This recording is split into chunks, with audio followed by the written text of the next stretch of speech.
Most people believe achievement begins with talent. If someone wins, we assume they must be naturally gifted. If someone becomes excellent, we assume they were born with something special. Talent matters, but Grit by Angela Duckworth argues that talent is only part of the story. The deeper force behind long-term achievement is grit, passion, and perseverance for very long goals. Grit is not short-term motivation. It is not hype. It is not the excitement you feel on the first day of a new plan. Grit is the ability to keep caring about a goal after the novelty has disappeared. It is staying with the work through boredom, frustration, slow progress, and setbacks. Duckworth's key formula is simple. Talent times effort equals skill, and skill times effort equals achievement. Talent helps you improve faster, but effort counts twice. First, effort turns talent into skill. Then effort turns skill into achievement. This means a talented person who does not persist can be beaten by a less talented person who keeps improving. The first lesson is that consistency matters more than intensity. Many people can work hard for a week. Fewer people can keep showing up for years. They start a project, feel excited, hit difficulty, and move to something else. Grit asks a harder question. Can you stay with something long enough for compound improvement to work? The second lesson is passion, but not the kind people usually imagine. Passion is often described as a sudden discovery, as if one day you find your purpose and everything becomes easy. Duckworth argues that passion is developed. Interest begins as curiosity. Then it grows through practice, feedback, and deeper understanding. You do not always find passion fully formed.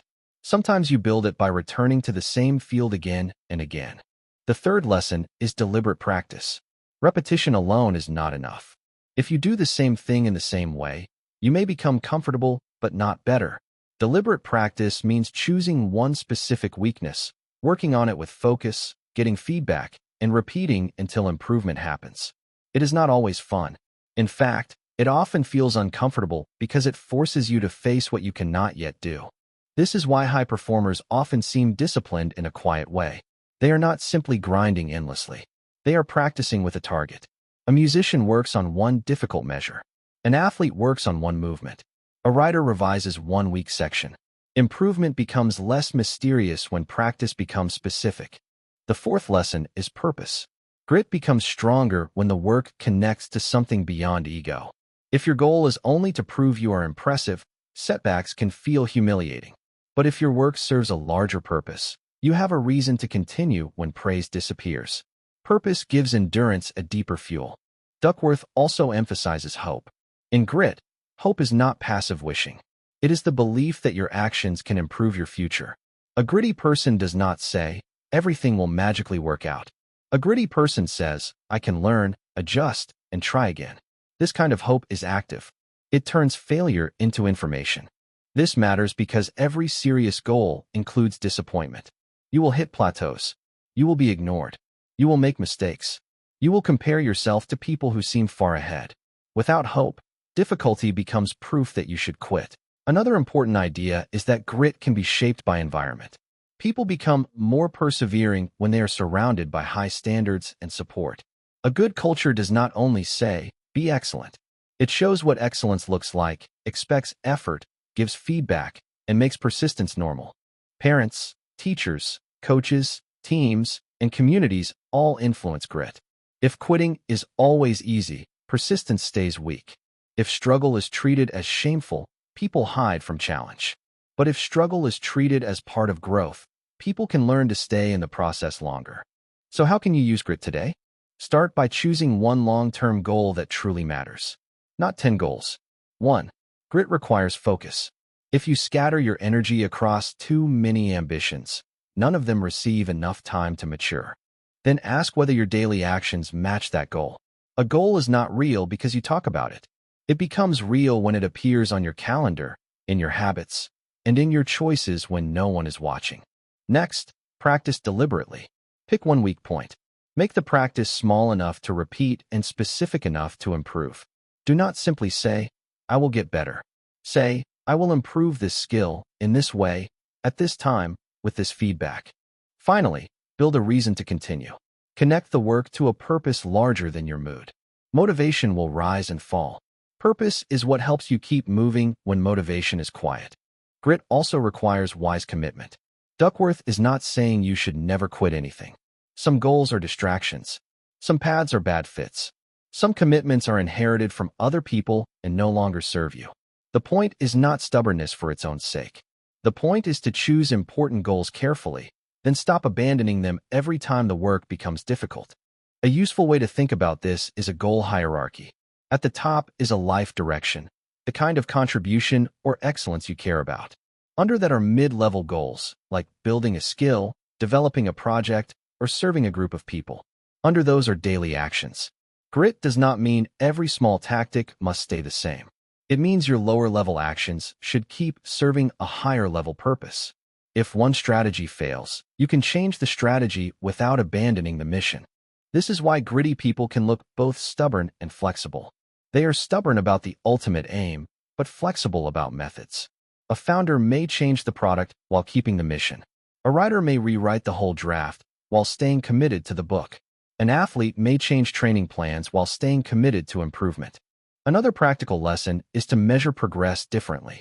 Many people quit because they expect progress to feel exciting every day. But real improvement often looks boring from the inside. You repeat fundamentals. You fix small mistakes. You practice when nobody is impressed. The visible breakthrough may arrive later, but the invisible work is happening now. This is where environment becomes important. If you are surrounded by people who only value quick wins, grit becomes harder. If you are surrounded by people who respect practice, patience, and high standards, grit becomes more natural. Culture teaches you what is normal. Choose a culture where long-term effort is normal. You can also build grit by making your commitment visible. Put the practice on the calendar. Track repetitions. Ask for feedback. Tell someone what you are working on. These small structures reduce the need to make a fresh decision every day. The less you rely on mood, the more consistent you become. And when you fail, do not turn failure into identity. A bad performance does not mean you are not gritty. It means you have information. What broke down? What needs practice? What can be adjusted? The gritty response is not self-hatred. It is learning plus return. A practical way to choose a gritty goal is to ask 3 questions. First, will this still matter to me in 5 years? Second, does this goal connect to values I respect? Third, am I willing to be bad at it long enough to become good?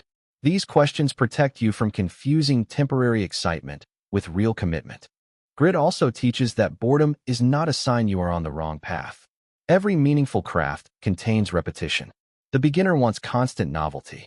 The expert learns to find depth inside repetition. A basketball player practices free throws. A scientist repeats experiments. A teacher improves the same lesson. A creator keeps refining the same message. The work becomes deeper because attention becomes sharper. When motivation drops, reduce the size of the action but keep the thread alive. If you cannot practice for an hour, practice for 10 minutes. If you cannot write a chapter, write 1 paragraph. If you cannot solve the whole problem, solve the next small piece. Grit is strengthened by keeping promises through imperfect conditions. The danger is perfectionism. Some people quit because they cannot perform at their ideal level every day. But long-term success is built by ordinary days. You do not need every session to be heroic. You need enough sessions to keep the identity alive. Over time, this changes how you see yourself. You stop being the person who waits for the perfect mood. You become the person who returns. And returning is one of the most underrated skills in life. The message of grit is not that talent is useless. It is that talent alone is fragile. The people who keep improving, keep learning, and keep returning to the work often create results that talent by itself cannot sustain. Success is not only who starts fastest. It is who keeps going with direction. If you enjoyed this summary, subscribe to One Book in 10 Minutes. We turn the world's most valuable books into clear, practical lessons you can use in real life. One book, 10 minutes. Better you.